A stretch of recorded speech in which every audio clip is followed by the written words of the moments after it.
Sombong dengan dosa dan maksiat. Masya Allah, ada juga kan. Zaman sekarang ni banyak, betul tak kan? Dia dah lah buat dosa. Dia dah lah tak ikut perintah Allah. Dia sombong pula. Sombong dalam arti kata apa? Oh, bila orang tegur tu, kuburkan asing-asing. Contoh ya. Kubur kau lain, kubur aku lain. Kalau kau tak nak sangat, jangan berjiran dengan kubur aku. Itu masih hidup lah. Ya. Tapi subhanallah, takut sebenarnya kan kalau macam ni. Sebab itulah ramai orang yang dia buat dosa sekarang ni, dia boleh pula rakam dan sebar. Ya. Boleh pula dia letak dan post. Sedangkan subhanallah, Allah ni maha baiknya Allah. Kita setiap kali buat dosa, sama ada sengaja ke tak sengaja ke, terang-terang ke sembunyi-sembunyi ke, Allah ni baiknya Allah. Allah tutup dosa kita tadi. Allah tutup aib kita tadi. Selapis-selapis Allah tutup kelemahan kita. Tapi kita ni manusia yang akalnya ini singkat, dengan sengaja-sengaja, dengan suka-suka nak hebahkan, nak bagi tahu ni lah dosa yang aku buat semalam, engkau ada. Contoh. Kan? Zaman sekarang kan macam-macam. Yang bertudung minum arak, ambil video, post dekat media sosial. Ya, macam-macam perkara. Ya, sebab itu menakutkan zaman sekarang. Jadi sebab itu kita kata jangan sombong dengan dosa. Kerana subhanallah, sedangkan apa yang kita buat pun, kalau kita nampak, sebab itu ulama kata apa, dosa ni kalau dia ibarat bangkai. Bangkai kan bau busuk kan. Kalaulah satu dosa kita buat bau busuk, bau bangkai, buat lagi satu dosa bau busuk lagi, kita bau. Agak-agak kita nak buat ke tidak? Allahu Rabbi kan. Kita tak nak lah buat kan, busuk sangat ni. Ya, bertaubatlah cepat-cepat nak hapuskan busuk tadi itu kalau bau. So itu ulama kata dosa ni kalau dia bau bangkai, orang tak nak buat. Kita sendiri bau pun tak sedap, apatah lagi orang lain. Sebab itu Allah ni maha baik. Allah jadikan dosa ni tak nampak, dosa ni tak jelas, dosa ni kita tak boleh lihat. Tapi kita tahu kita sedang buat dosa, kita yang melakukan, kita tahu. Maka apa? Jangan ditayang-tayang dosa tadi. Ya, Allah kan dah tutup, kenapa nak tayang? Tinggal bertaubat. Sebab itu bila kita kata jangan sombong dengan dosa dan maksiat, ada orang yang bila Allah perintah dia tak nak buat, malah bangga dia tak buat apa yang Allah perintah. Siapa antaranya kalau dalam kisah? Iblis. Ya, Masya Allah. Ya, bagaimana? Dalam Al-Quran, Iblis ni, ya, itu adalah permulaan dosa yang dilakukan oleh Iblis. Ya, kerana Iblis ni mula-mula duduknya dalam syurga.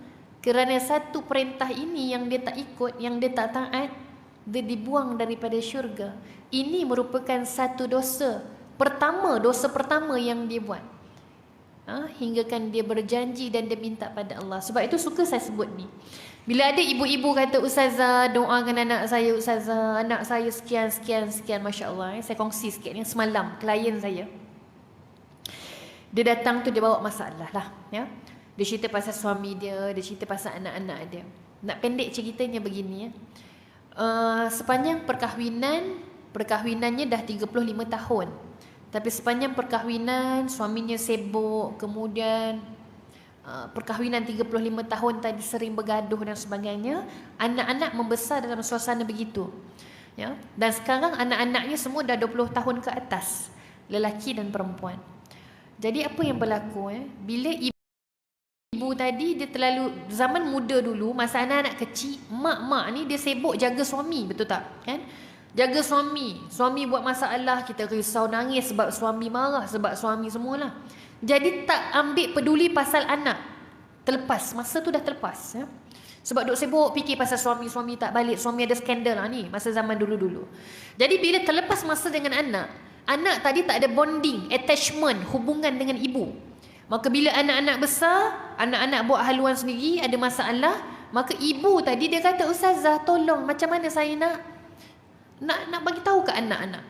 Nak cakap yang anak dia ada isu dadah, anak dia ada isu penzinaan, ada isu lesbian. Perempuan suka perempuan ni. Subhanallah, anaknya macam-macam versi. Dalam hati saya istighfar, ya Allah, bantu dia ya Allah. Dan saya kata macam ni je. Sebelum kita nak bantu anak-anak tadi dengan masalah dadah, lesbian, masalah zina dan sebagainya tadi, bina dulu hubungan dengan anak dan minta pada Allah, biar Allah mudahkan urusan. Sebab apa? Kalau kita tak ada contoh lah ya, kita tak kenal dengan dia, stranger lah maksudnya tak kenal, tiba-tiba kita kata awak kena buat macam ni, kita pun pelik kan. Dia dah tak kenal aku, dia suruh aku pula. Contoh ni sama juga dengan anak ni dia dengan mak tak ada hubungan, tiba-tiba mak ni nak kata jangan ambil dadah tak elok. Memanglah saya kata tak boleh ya, nanti anak akan memberontak. Apa yang kena buat dulu, kena bina hubungan dulu. Macam mana?